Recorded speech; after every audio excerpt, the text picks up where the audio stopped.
Leadership is a big topic these days. From staff retention to getting better performance from teams, there's a lot of pressure on leadership to be better leaders.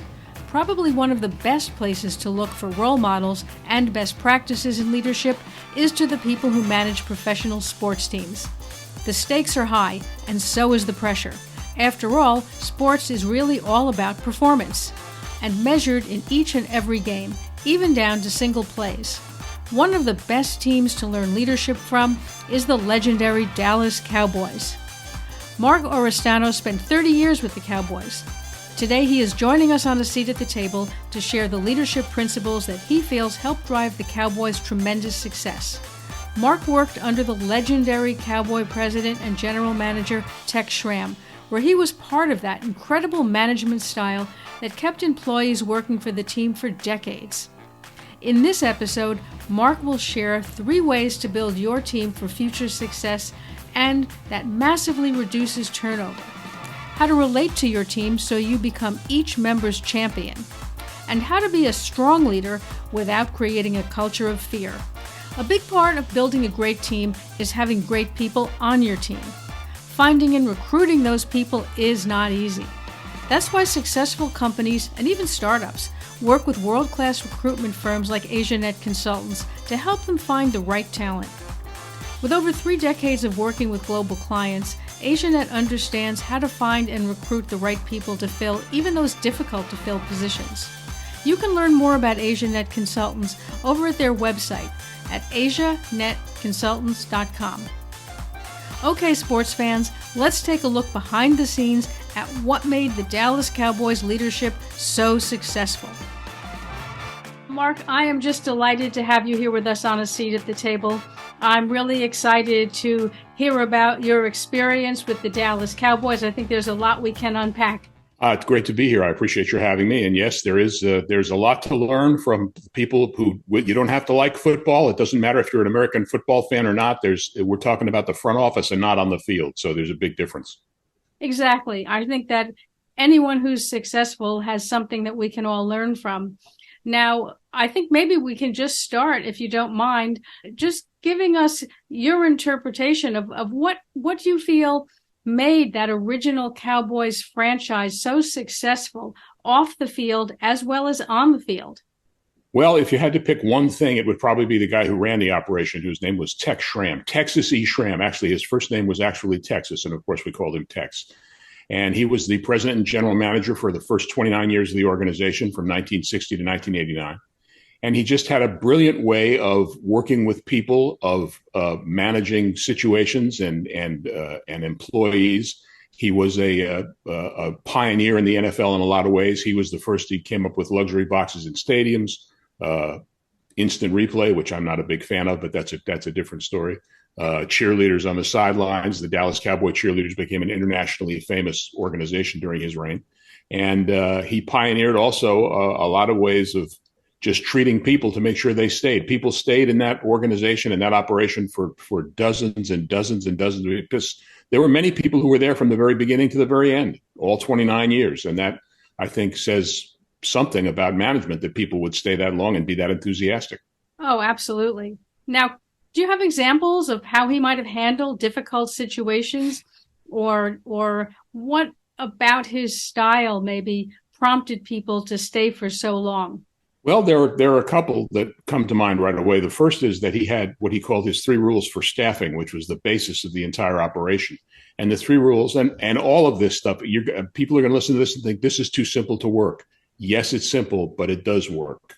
And his 3 rules for staffing were: number 1, hire the best people you can find, obviously. Number 2, train them your way, which is important. And number 3 was get out of their way and let them do the job you hired them to do. Don't micromanage. You put those 3 things together and you're already at least 50 to 60% down the road toward having a really solid organization. But the one thing that always sticks with me whenever I think about my time working with Tex and the Cowboys, I asked him one day, and got to remember this was back in like the early 70s when I was like 25 years old. I mean, I was just a kid, and I was working with the second most powerful man in the National Football League, and he treated me like an equal, and that's the way he treated everybody. But I asked him, why is this such a happy place to work? Why do people, I mean, I know it's glamorous and it's the NFL and it's the Dallas Cowboys, but everybody's so excited to come to work every day. And Tex said, that's because I make sure that nobody does their best work in a climate of fear.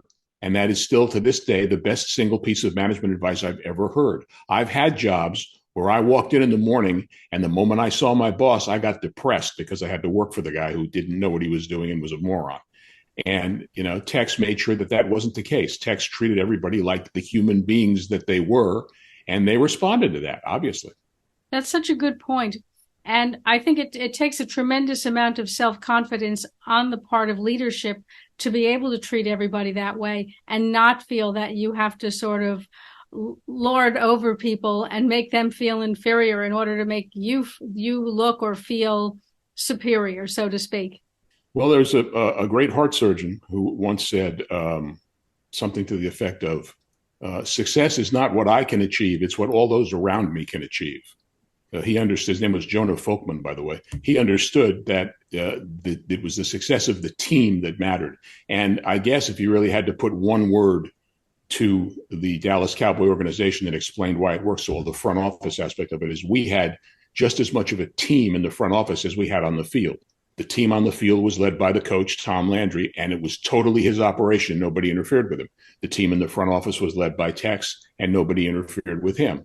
And everybody, I don't care what business you're in or what part of life you're in or what age you are, being part of a team is really a lot of fun. Being part of a group of people who have a shared joint interest and a joint goal and a joint task is a great way to work because it gets everybody on the same page, everybody pushing in the same direction. And it's just, when it works, it's a lot of fun. And I think if you can create a team atmosphere in your place, again, you're halfway down the road towards success. That's a great point. And I like the fact that you brought up that he made the front office team feel like as important a team as the players. And I mean, in any company, you have more and less prestigious departments, right? So it's difficult if you're in the glamour department, so to speak. And in the case of sports, obviously it's the players.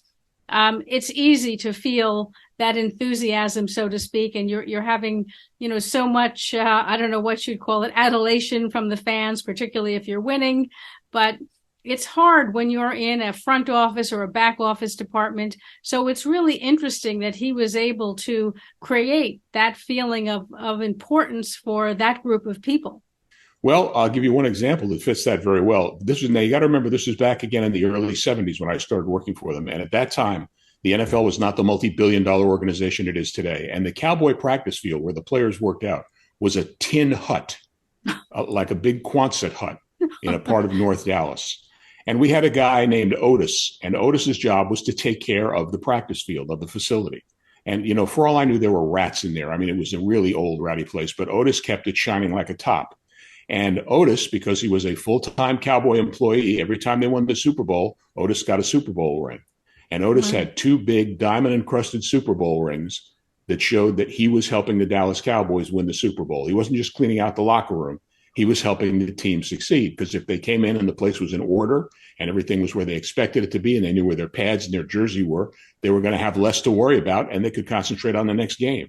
So, yeah, being part of a team from the top to the bottom, from Tex down to Otis, and I'm not saying Otis was the bottom, but Otis was, that he was the locker room janitor and manager.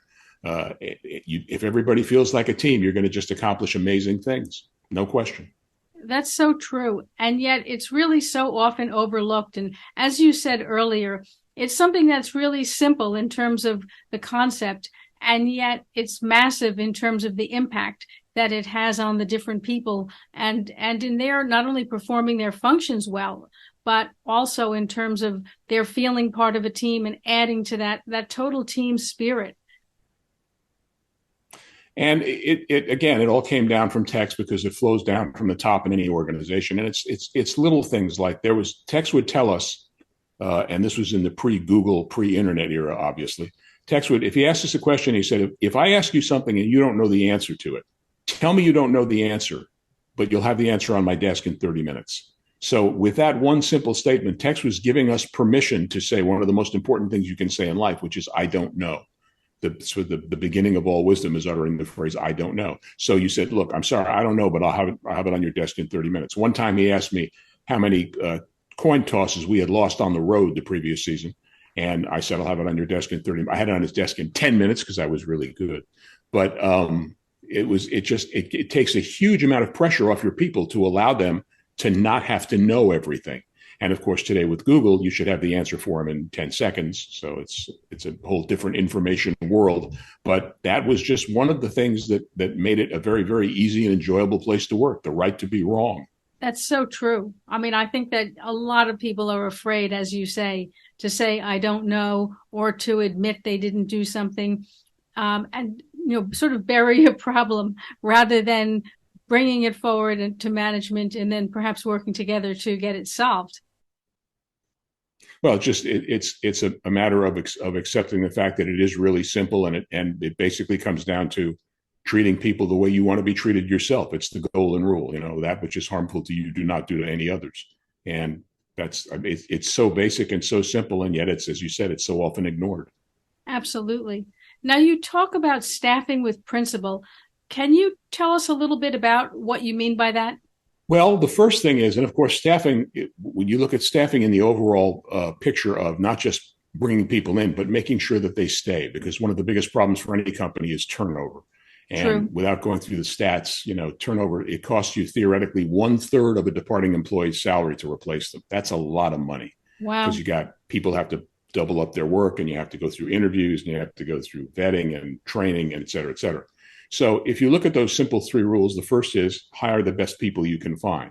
Going to cost you a little more up front because you're going for better people, but they're going to hang around longer. They're going to stay late. They're going to think, I hate this phrase, but they're going to think outside the box. They're going to be creative. They're going to work better. They're going to be better employees. And so it's worth that upfront extra expense. The second is train them your way, to the extent that if you're the Cowboys and you sign a new quarterback, you're not going to give him the Los Angeles Rams playbook. You're going to give him your playbook and teach him how you do things and how you expect things to be done. And when you train them that way and they understand what their place is in the organization, how they're supposed to work, they do wonderful things. And the third is, and maybe this is the most important among equals, get out of their way and let them do the job you train them to do. If you stand over somebody's shoulder and you watch everything they do and you micromanage them, they're going to feel like they're 8 years old and mom is checking on their math homework. You got to give people room to A, make mistakes, because oftentimes success comes out of those mistakes, and B, feel like even if they have screwed up, they're still an important member of the team. So you leave them alone and you let them do the job that they need to do. Now, what happens if things don't go right? Number one, if someone makes a mistake, you gently correct them. That's easy. If they make the same mistake again, you correct them maybe a little more firmly. If they make the same mistake a third time, maybe you better go back and review rule number 1, which said hire the best people you can find. Maybe you didn't do that. And yes, sometimes you're going to have to let people go. It's painful for them. And guess what? It should be painful for you too. It should be just as difficult for you to let them go as it is for them to leave. But that's part of treating people like they are humans. Very simple. Oh, absolutely. Now, do you have any best practices or tips or advice for how you find the best people? I mean, it sounds easy, but it's not always easy, particularly if you're not great at interviewing people. And I'm not great at interviewing people for jobs. Well, I found out about that absolutely has always just amazed me. It's a man named Walt Bettinger, who's the CEO of Charles Schwab Brokerage. Okay. And he has a thing that he calls the coffee shop test. When he's about to hire a new manager, a new person in a big, important position, one of the things that he does is he takes them to breakfast at a local coffee shop. But before the guy gets there, before the interviewee gets there, Bettinger tells the head of the coffee shop, look, make sure that my waiter screws up my friend's order. Make sure he gets it all wrong. Don't worry. I'm not going to get mad. He's not going to get in trouble. I'll give him a really big tip, but make sure he gets it wrong. And the point is, when the interviewee shows up and they serve him scrambled eggs and he ordered fried eggs, let's see how he reacts to the waiter. If he says, hey, waiter, this isn't right, fix this right away, this is not a kind of guy you want to have hanging around your office. This is a guy who likes to give orders and is a bully. But if he says, I'm sorry, maybe I didn't make myself clear. I asked for fried eggs and these are scrambled. Could you exchange them? If he's nice to the waiter, he's going to be nice to the people who work for him. And so by simply taking the guy to breakfast, you found out right away what kind of a person you're hiring in terms of personality, what kind of way, how he's going to interact with everybody on the staff, including you. You know, is he going to start getting arrogant with the people over his head too? And I think this goes for anybody in any kind of management position. I think it's a brilliant, brilliant way to find people who are willing to actually be people and be human in the office. But beyond that, you just, you know, you have to have standards that you're looking for. In this job, if you're looking for a new public relations director, you're looking for somebody with journalism experience, somebody who's good with people, somebody who knows perhaps already a little bit or more about your industry. And you have to do your homework. It's not just a matter of saying, hey, here's a job opening, send us your resume. You need to know what you want. Like when you buy a car, you need to know what you want when you walk in the dealership, instead of just blindly walking around saying, oh, I know there's somebody out there, I'll find them by luck. No, you can't do that. You got to do your homework. Oh, absolutely. And I like that coffee shop test. I think that's great. It is, you're right. It really is an easy way to see how somebody reacts, because they're certainly not expecting the person who has taken them to breakfast to be judging them on that. So you really do get to see sort of, you know, a behind the scenes, like a preview of how they may act. Absolutely. And again, like so many things that are, I don't know, amazing or kind of knock you off your feet, it's incredibly simple. It's not, they didn't put him through a battery of psychological tests to find out whether he was a type A or B or C. They just screwed up his breakfast order and they found out. And it's just, it's a marvelous idea. Credit to Walt Bettinger for that. Oh, absolutely. It's funny. Sometimes the simple things are really the most effective, and the more complicated systems and I don't know what you'd call it. I'm struggling to find the right word, but sometimes simpler is truly the best. It is, because I think we tend to complicate things so much in this country, and we try to establish goals and aims that are unrealistic and put far too much pressure on people who are working for us. And that's just a recipe for disaster. And you have, I'll give you a small example. Okay. 1975, I was the weekend sportscaster at the CBS TV station here in Dallas. I'd been there 6 weeks and I had yet to meet the general manager, the guy I worked for. One day I'm waiting for the elevator to go down to the newsroom. The elevator door opens and the general manager is standing on the elevator reading a newspaper. So I get on and I say, "Hi, Mr. Smith," not his real name. Right. He stopped. He looked over the top of his newspaper at me kind of glaringly. And he snapped his newspaper, looked it back down, and just continued reading. Never even spoke to me. I didn't last very long there. A year later, September 26, 1976, I actually remember the date, and you'll find out why. Okay. I was a game day PR assistant for the Cowboys. I was in charge of the radio TV press box. I would get to the game 3 hours before kickoff to make sure that everything was set and everybody had all the information they needed. But on this day, September 26, 1976, I didn't get there till almost halftime. Everybody knew I would be late. I'd explained what was going on. What was going on was that was the day that my first child, my son Kelly, was born. Oh, so wonderful. They understood that I was late, and that's fine, everything. Well, every Tuesday following a game, and the Cowboys beat the Baltimore Colts that day viciously, but every Tuesday following the game, we had what we called the Landry Luncheon, where Coach Landry would meet with the media, talk about the last game, and talk about the next game. And at that luncheon, the PR staff would hand out a paper with some stats and information on it. And at the bottom, there would be a list of the big plays of the game: big play on offense, big play on defense. And unknown to me, this day, 2 days after my son was born, at the bottom of the sheet, it said, biggest play of the game, Kelly Robert Oristano for showing up at Presbyterian Hospital weighing 7 pounds, 11 ounces and keeping his father away from the game until halftime. When everybody read that, everybody in the room came over to congratulate me, including Tex and Coach Landry. Wow. Now, Channel 4 on the one hand, Cowboys on the other hand, which place do you want to work? There's no contest. You want to work at the place where you're treated like a human being, because you are one. Simple. Absolutely. I really think you've brought up some very important points. And what you've said is something that any company can really implement. You don't need extra budget. You don't need extra staffing. Anyone can really implement this and totally elevate what they're doing. You don't need a vice president of treating people right. That's not a job that you're interviewing. It's not a job that you're interviewing for. You just need to study a few basic precepts. You need to just treat people the way you want to be treated. If you don't want to be yelled at, don't yell at people. If you don't want to be ignored, don't ignore people. It's all so basic and so simple. And I invite anybody who's listening to visit my website, leadwithprinciple.com. And that's PLE Principle, leadwithprinciple.com. And you can find out more about ways that you can learn about this amazing system that Tex set up. Wow, that's fabulous. Well, I'm going to put those links in the show notes.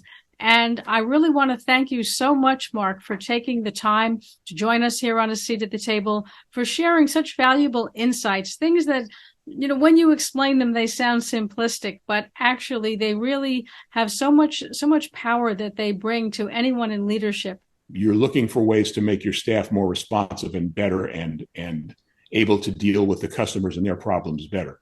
And you do that, as we said, time and time again here today, by treating your people like they're people, so that they will do the same for the people that they encounter in the course of their jobs. And if you do that right, you can't help but win. This is almost a guaranteed win situation. It's just be a nice guy. How hard can it be? Be a nice guy. Come on. Oh, absolutely. Well, thank you again for sharing so many transformative insights with us. Really appreciate your taking the time, Mark. My pleasure. Thank you for having me. Enjoyed it.